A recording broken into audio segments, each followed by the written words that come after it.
Michael Vasku, the creative director of Preciosa Talks, Computation and Craftsmanship. Thank you.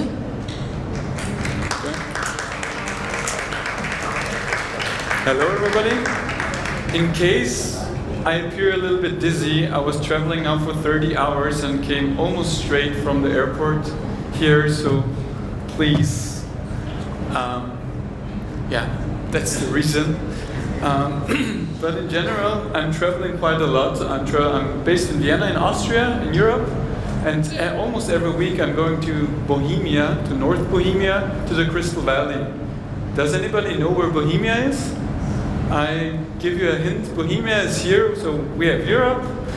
I'm based here in Vienna, and every week I'm going back and forth. 6 hours by car. To zoom in, it's this kind of Game of Thrones graphics, and it's so we have here Prague, we have Dresden, Germany, Poland, Czech Republic, and here this is the Crystal Valley. And it's not just the graphics in here that show this Game of Thrones appearance or touch to it. It's actually the reality. When you go there, it looks like this. This is the valley. A lot of wood. If you go down there and look closer, there's even more wood. A big power or a big resource. There's more. There's animal life. There's wildlife. There is water, another natural resource. If you walk around, or if you drive around the Crystal Valley, you will find this kind of piles of sand. It's very pure sand. It's quartz sand. And then if you drive long enough, you will see this. It's a chimney. All of a sudden, if you look down, it belongs to a factory. And the people in this factory, they use the sand, they use the wood to fire it up, to heat up the sand, melt it, and create glass from it. This is what we call Bohemian crystal. And then, over the centuries, they figured out how to shape it. So, until today, it's taken out of these ovens. It's the melting mass is shaped. It's either freehand shaped, as you see it here, or it's like even shaped into small animals. It's pressed. This is an old form. If you look precise, it looks like an almond, a traditional almond of a traditional chandelier. It's pressed together. The traditional technique. It's blown into form, so they blow through a pipe, blow like a balloon into a wooden form, then they rotate it. It's wet, so it doesn't burn. So the water is also a big factor to it, as you saw before. And then it's even more cultivated. It's cut. Specific to Bohemian crystal is you can cut it. And because there was a big tradition of cutting gemstones, of cutting precious stones, they reached the excellency of cutting crystal. There's not just crystal, there's all different kinds of traditional chandeliers. You see a brass mold, brass casting, this is how it looks today. Still the old molds in sand try to cultivate this touch that we do for 300 years. Of course, more contemporary to technology of surface finishing, gold plating as you see here, and all of this leads to these kind of chandeliers. Traditional chandeliers all over Europe, all over the place, from Russia, Prague, Castle, Austria. So I'm happy to be part of this history of chandeliers. The region I'm working in, they started, we see like the timeline here, somewhere around here by supplying the trimmings. You've seen the almond that was pressed. That was a way how they were pressing these kind of trimmings, exporting them to France, and France was selling it as French chandeliers. And over time, they were gaining more confidence to even produce their own chandeliers and developing other styles. So as a company which is 300 years old, we have various kinds of designs, we have tools, we have the knowledge, we have the tradition. There are people in the 5th generation working in our workshops. So that's the craftsmanship. I think I'm allowed to talk about it. I'm the creative director of this company. Although it's an old company, there's young guys sitting here, standing here, and somehow it works. And still, I want to talk also about computation, which is on the other edge of what you would think is related to glass, to chandeliers. So I would like to see it from a different perspective. We're very close to Germany, and the Germans came up with this idea, Industry 4.0 or 4.0. Don't know if you know it. It's kind of the paradigm shift to the fourth industrial revolution.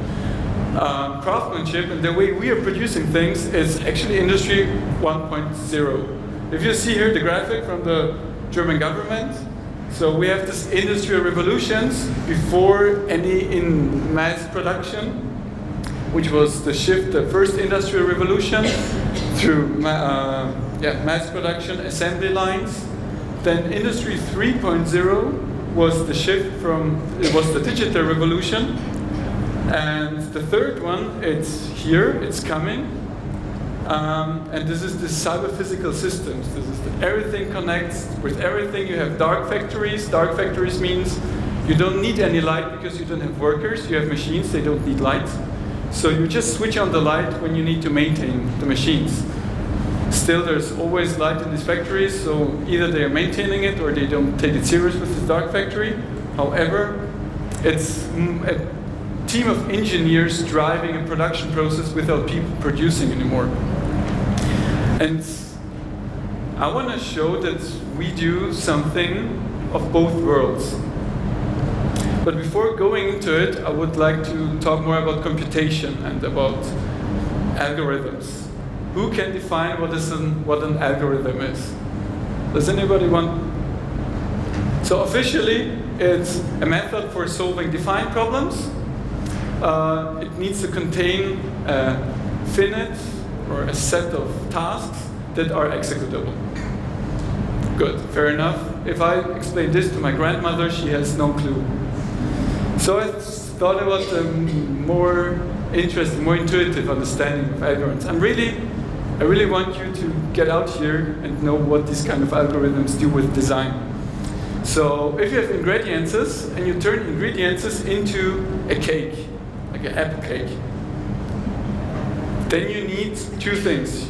You need hardware, which is the kitchen appliances, and you need a recipe to know how to transform ingredients, take the apples, cut them in slices, cook them, whatever you do, how you use which device, and then you turn it into a product, into an output, into a cake. And there are different conventions with recipes. There's never a recipe which says, put the apple on a horizontal plate, take a sharp knife, hoover it 10 centimeters over the apple, pull it straight down in Z-axis. So there are some kind of conventions, same like with software. Different conventions, different software languages. So we can translate this. We have an input with a recipe with it, which is the algorithm, and uses the computational power to execute or to process the input and create an output. So, staying with the same logic, I want to translate this now to geometry. So you have a cube, you have 3 dimensions of a cube, and this, let's call this now a parametrical model. And if I change on the left side something to this equation, so I put here a 2, so the geometry, the algorithms turns the geometry into a distorted cube. If I change x to 2, what will happen? Of course, it will expand into this dimension. A little bit more sophisticated, let's take a very simplistic, classic architecture piece, but defined by an input, not a number, but a curve, which is a rectangular curve, and then the algorithm does something with it, and you get this. Let's have a look at an algorithm. It's true if you see it. You have the curve, you see there's a face, you give a depth to the curve, you do some offsets, 2 offsets, the center one is massive. The outer offset is divided into some segments. Then you are extruding the segments. You're copying the base plate. So this is the algorithm, and it really doesn't care what kind of input is here. So if I change the input to different angles, it does the same. If I add corners to it, it does the same. If I remove all the corners, it kind of works. So now you see, you just define once the algorithm, and you don't need to redraw all the thing over and over again. And that's one thing we're doing with chandeliers, for instance. So we have a curve, and an algorithm transforms this curve into a geometrical representation of a design. And these are some designs that were produced like this. So, getting back to craftsmanship and computation, I want to talk about 3 answers. I want to offer you 3 answers, 3 perspectives, how computation and craftsmanship meets, at least in our company, and with the product of chandeliers. On the one hand, it's how computers drive craftsmanship processes. I called it improvement. Usually it's also called optimization, but from a mathematical background, it's not an optimization, because an optimization is always heading for the maximum and for the best achievable, which is, we don't know if it is the maximum, but we don't care, it's good enough. But computers can also be a big inspiration for craftsmanship and for design. And then there are new approaches that computers allow in combination with craftsmanship and design. So let's go for the first, computation, how computation drives craftsmanship. The conventional digital workflow today is you have kind of an analysis, and you have this back and forth between a design, and you're trying to analyze it. Is it producible? Is it performing? Is it hanging? Does it look good? That's also a kind of an analysis that you maybe don't automatize, but you assess as yourself. And then you go to the next level, which is creating production documents. And in the end, then, between production documents and CNC production, there's something which is called the G-code, which is translating the drawings into machine-readable language, which then produces the things, or parts of the parts you need. But we don't have really a lot of CNC. Of course, we have lasers and this kind of stuff, but this is no craftsmanship.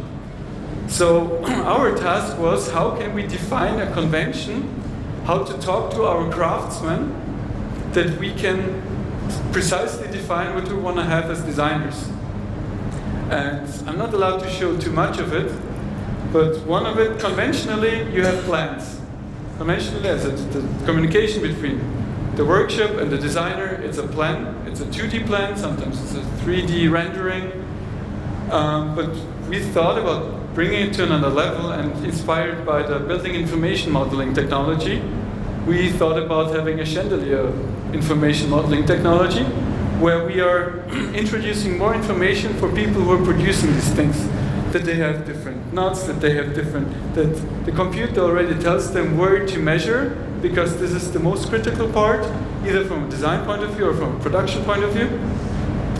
And in the end, they're sitting with their ovens, which are almost the same for the last 150 years, but then they have big screens, and they're getting this data and they're processing it.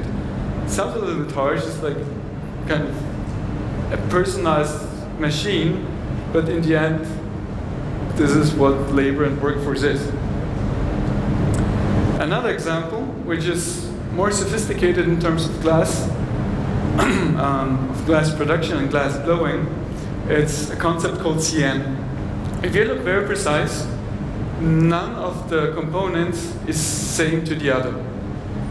That's normal with hand production and with glass blowing, because each component used for a chandelier is hand blown or hand formed. So we thought, why not using this as an advantage and not having like these slight differences, but why not driving the differences? If you see a cross-section of the design, you see that each component is slightly deformed. It's of course automatically deformed, because nobody draws 600 components himself. Nobody modeled them, but the computer did. And right away he exported the documentation for production, as you see down here. So we had 670 different drawings that were just needed to be printed, and the logistics, of course, like being produced, labeled, and then put right in place. However, apart from the logistics, there was not much more more fun for the people who were producing, because they were not reproducing like a machine 700, say, pieces. They had the chance to vary and to prove also their knowledge. So in the end, it looks like this, that they're then shaping, according to a plan, the individual components. Let's go on to the second section, which is computation to drive design. That's maybe more interesting for designers, therefore this section is a little bit bigger. I usually in my presentations always claim that nature is a big source of inspiration, not just in art history, not just in chandelier making, but even today. And nature can also be an inspiration for computer algorithms. It's a project that we showed 2 years ago in Milan. It's called the Crystal Biosphere. And what we show here, it's a dry tree, and the tree loses the leaves through a wind, wind movement. And we were trying to draw it, but somehow it never really felt natural. So what we did it as CFD, like a fluid dynamics simulation, to simulate the real wind with a real tree, how the tree then slowly loses the leaves, and then we froze the simulation at a certain point and translated this into a design. So in the back you see like the mathematics of wind and of fluid dynamics to create a very simple installation as you've seen before. But to get the proper data for it, we also needed to extend the digital world, because we had a dry tree which needed to be 3D scanned so that we also could respect the proper geometry within the suspensions. And of course, visualization, but that's, I think, a standard of computation today. The second part, a little bit more tricky, was how to introduce movement into installations. We're doing this already for some years. And just to explain you why it's so interesting in combination with crystal is the conventional way people appreciate crystal is the sparkling, right?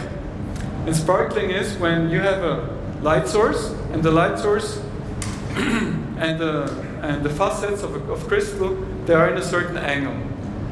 But the different facets of the crystal, they are distributing the one light source into they're focusing it into a lot of different directions.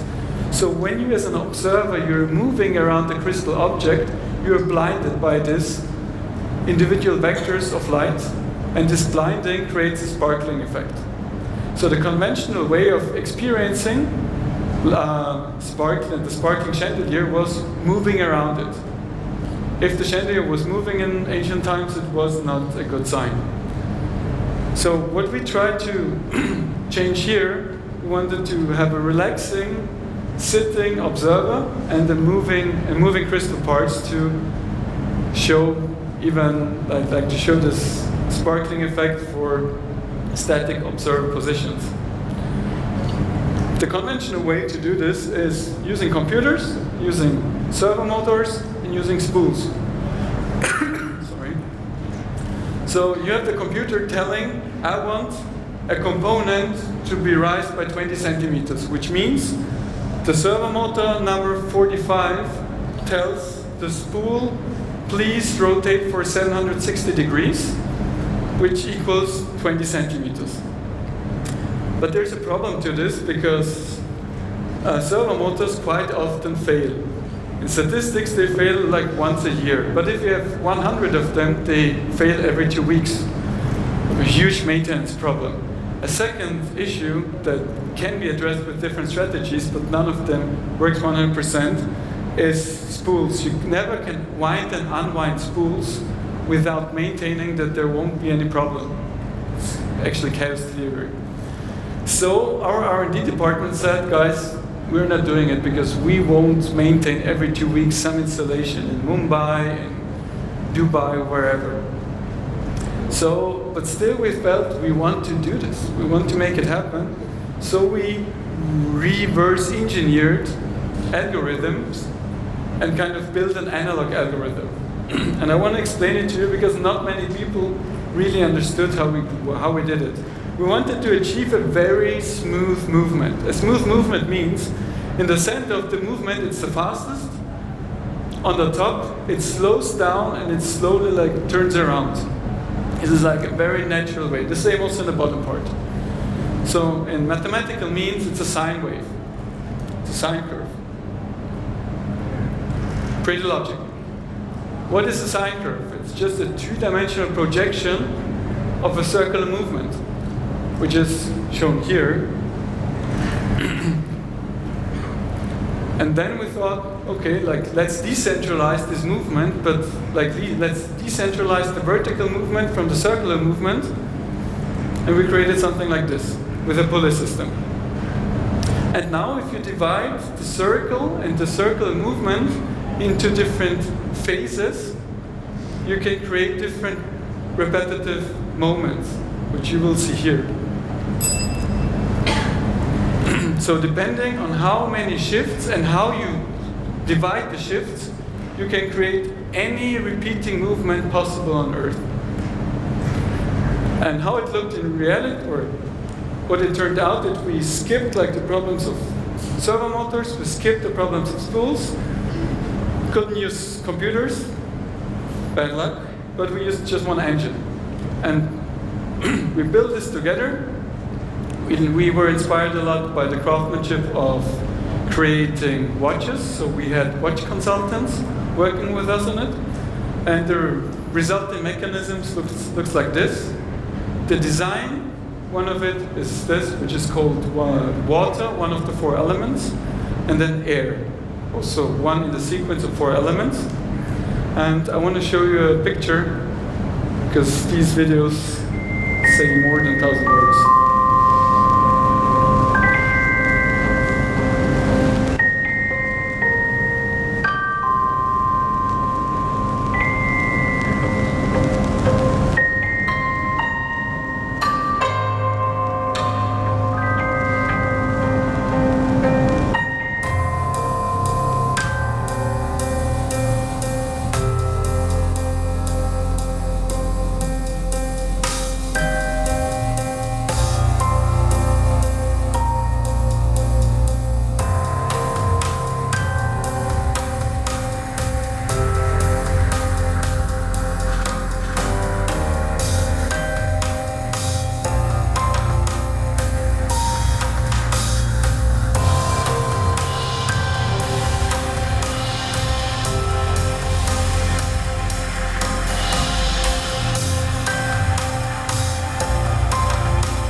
So you've seen all the 4 elements, but just 2 were relating to the mechanism I was explaining before. So let's head on to the last section, where we're talking about new approaches, how computation and computers can add more to chandeliers. I prepared 2 examples, and I want to start away with a video.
It's an installation which had different entry points.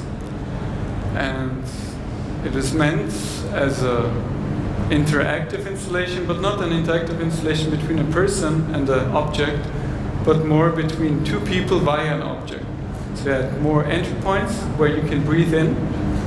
Breathing in means that you're breathing in light into a crystal installation, but as soon as somebody breathes light from another point, you're adding light to installation. And when the breaths meet, they bump up. There's a sound system, but they bump up. You hear it and you see it because the light gets doubled in the space. And there were more of them, so people were really trying to catch the other's breath, which was the concept of it. So it's not like a dull animation, which you start and stop, but you're measuring different things within the installation. The sensors measure the intensity and the duration of the breaths, but at the same time we are dynamically controlling light and sound. We had 36 speakers there, so that when you blew the light into one direction, you also heard the sound walking through the space in the direction you were blowing. And then we needed to simulate the behavior of the light. So we had gravity fields, and we need to track collisions between breaths. A lot of computation power in there. In general, here again the sensors connected to the ceiling, then each individual sphere lit by an LED module, driven by a DMX system, but all of it controlled by like a physical simulation of breath translated into light. This is how one of the vector fields looked like. A lot of math behind it, but still our aim is always to hide the technology, to hide the math behind it, to make it as intuitive as possible. Also with the last project I want to show here, which is a chandelier designed for yachts. It was also presented at the Monaco Yacht Show around like 4 weeks ago. So the chandelier itself, it's to be placed on low ceilings above tables. It's suspended on rods, so you can, it does not react on horizontal forces like waves. It's sustainable against moisture, against vibration because of the engines of huge yachts. But that was not the trick. The trick was we wanted to emphasize the very moment of happiness and joy when people are on a yacht. And you're never alone on your yacht. You always invite either your family or your friends, and you gather around the table and you eat. This you do everywhere in the world. And you drink. Not everywhere in the world, but in most parts of the world. So we wanted the chandelier to react on the moment of cheering, which is the symbol everywhere, almost everywhere in the world, of joy and of friendship. And this should be presented by the last video. Pearl is a concept which is inspired by the sea, the movement of the water, the waves, which is reflected in the overall shape, the geometry of this piece. And it also closes the gap between people who are usually underneath the chandelier, celebrating, enjoying the evening, and the light which is reacting by cheering the glasses.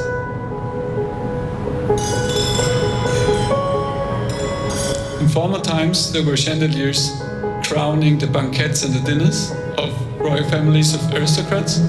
And this is a reinterpretation of these ancient chandeliers in a contemporary shape with interactive feature, highlighting the very moment of celebration.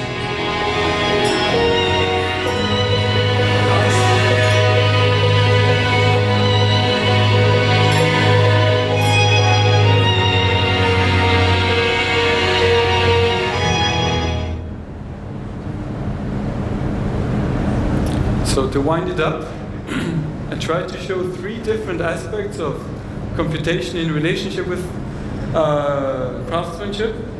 One was how to drive it with analysis, with production preparation. The other one, how you can learn from math, how you can learn from computers to create new stuff. And then how you can combine both worlds into creating even the bigger wow effect. In the video you've seen my colleague, we are two. I'm more the computational part, although I studied architecture, but also computer science. And we see it as our contribution into this involvement of chandeliers, something that our company is allowed to do for 300 years. But we also see it as a way how to preserve the knowledge of craftsmanship, the knowledge of chandelier making, preserve it for the next generations, so that the region of Bohemia is allowed to continue the cultivation of chandeliers that they are doing since 1724. Thank you very much for your attention.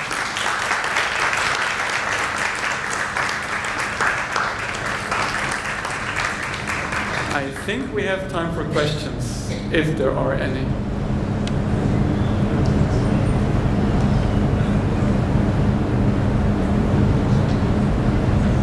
Is there a microphone or? Yes. Yeah.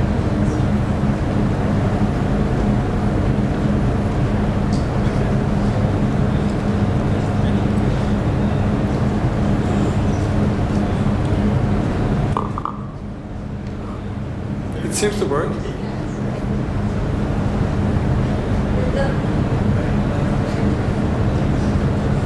So now that you incorporated computation, how has the role of the craftsman changed? I think it did not change. If it has changed. I'm not sure if it changed, because in the end I actually had no idea what we were doing up there.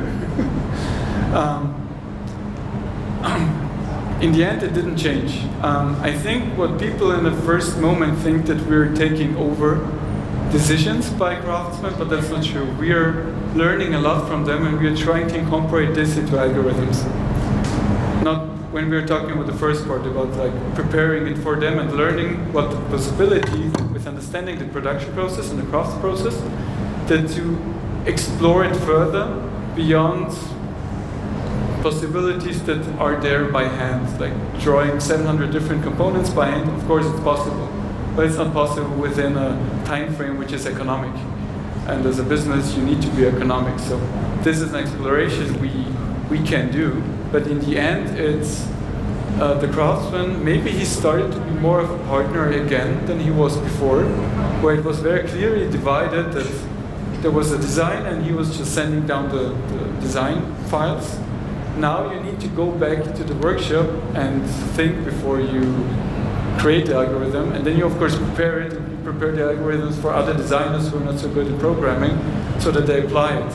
So in some sense, I don't think it changed too much, and if it changed, he started to be a little bit more of a partner in a first phase of preparing the design and preparing the collaboration.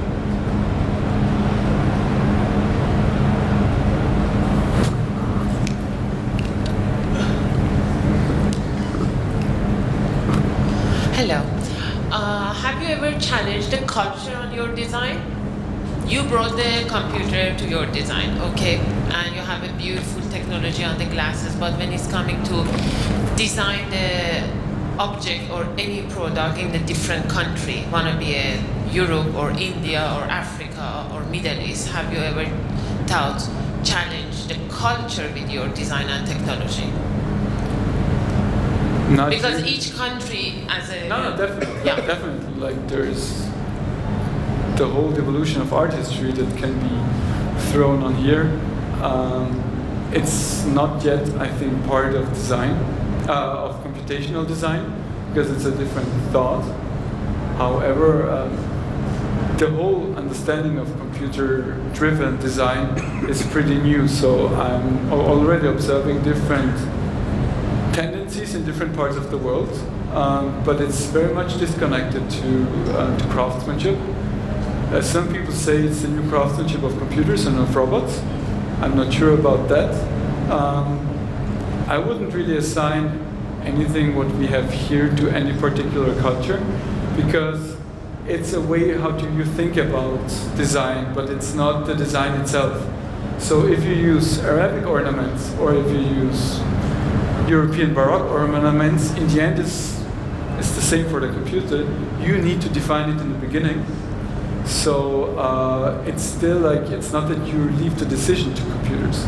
Not yet, and not with chandeliers now. There are different ways in computational design where you really leave design decisions to computers, but they certainly, no, they also reflect cultures, but there we are talking about network systems of cities, of ground plans of houses, which is a very well-defined problem, where you say a ground plan of a Middle East city is by definition very different to a European city. It's the size of axis, the angle in which streets meet. I haven't found any so detailed analysis for really like styles, decorative styles. I think that's also a field that is not really well documented and researched on, as art historians are usually the guys who go into books and not into algorithms. Although this approach is actually from the 70s, so they were in architecture history already computer scientists who tried to reproduce the style of Frank Lloyd Wright, for instance, and they proved it in a way that they were inviting art historians to a conference, and they said, "Oh, look, we found new plans by Frank Lloyd Wright," but they were computer generated, and at the end of the conference, where everybody confirmed it's amazing, it's like a new style, but you see his hand signature in the piece, in the designs, they lifted the secret and said, no, it's not, it's done by a computer. And the computer learned before the style of Frank Lloyd Wright. So something like this is possible, more towards individual signatures of designers. Look at Zaha, look at Kopp Himmelblau, look at maybe not people like Toyo Ito, not people like Herzog Dömerow, but architects who have a specific style, they think in these algorithmic things, they even have these departments. So it is possible to incorporate style, but I don't know any project that incorporates culture, unless culture and style is combined. But again, not too many people work on that. It's a very small group, and we almost know each other in the world. Sorry for the long answer. So I'll be very brief, because Michael, you're extremely humble, but bringing this to the audience today is amazing. And I would also like to congratulate you on winning the Best of the Best Red Dot Award that you got yesterday for the amazing concept Breath of Light that you were showing us today. Congratulations. That was the reason for the delay. Great, so thank you. If there are any questions, I'm around here. Or is there one more? Yeah, over there?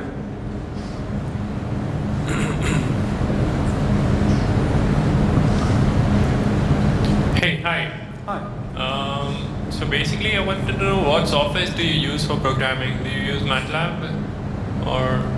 It really depends on the problem, but the most popular out there is definitely Grasshopper for Rhino. It was coincidentally also developed around Vienna, or by people from Vienna, from Delft, Vienna, but it was developed in Slovakia.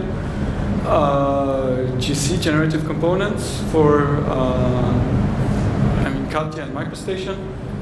It really depends on the problem, but for these kinds of designs you can use RubyScript, you can even use SketchUp. If you know how to program in RubyScript, you do your own plugins and you create it. So we are definitely not restricted to a software, and if you ask what we are using ourselves, we are developing at the moment an own add-on onto Rhino, as that's the standard of our designers. We have 40 designers, or a team of 40 people in the world. So they're using this, and we are building an own plugin that is doing this chandelier information modeling systems, like referring to BIM. Thank you.